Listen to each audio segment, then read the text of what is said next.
Nga ang tanggapan ng Department of Education ng aming iparinig ang NPA version ng pambansang awit na Lupang Hinirang na itinuturo sa mga paaralan ng indigenous people sa lalawigan ng Davao. Isa lamang si Asindag Bago sa mga teenager na katutubong lumad na nakatakas sa kamay ng mga NPA sa balabundukin ng Talaingod, Davao del Norte. Pinaunlakan niya kami sa aming kahilingang awitin ang Lupang Hinirang NPA version. Bayang mahiwaga sa malayong silangan, alab ng puso sa dibdib mo'y apo.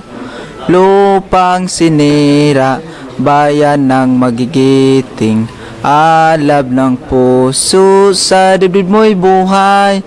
Sana yun at lungsod itinatag makabayang pamahalaan.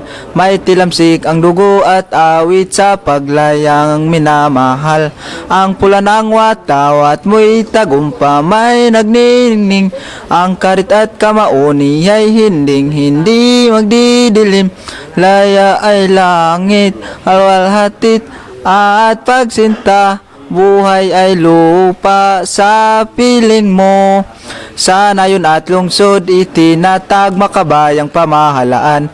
May tilamsik ang dugo at awit sa paglayang minamahal.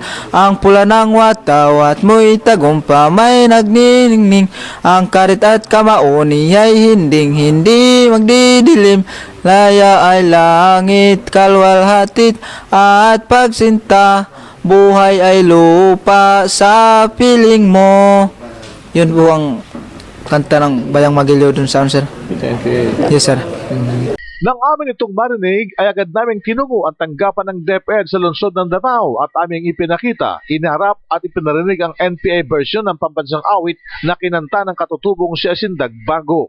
Humarap sa amin si Ginoong Roy Enriquez, ang OIC officer ng DepEd Region 11. Matapos niyang marinig at mapakinggan ay aming tinanong kung ano ang mga hakbang na gagawin ng DepEd sa mga bagay na ito. Punta naman namin sa mga schools, everything is in order naman. Wala namang kuan. Kasi hindi ka man pwede magpasok doon na hindi ka wala kang prior communication to that particular school. So, meaning you have to inform the school that on this date, DepEd will conduct an ocular inspection. Hindi sila nagpapakanta kapag... Oo, hindi naman Wala pa nagsusumbong sa inyo ng ganito ang tinuturo sa kanila, sir, mga sakol?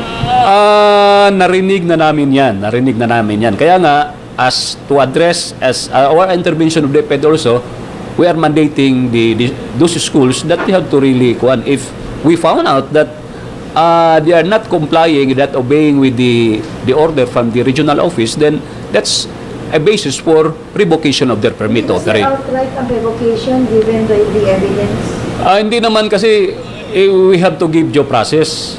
At saka wala namang so far wala namang formal complaint na nag-complain that we have to revoke the permit we issued to those schools. Of course, this should be a complaint as for us to conduct an investigation and a due process also.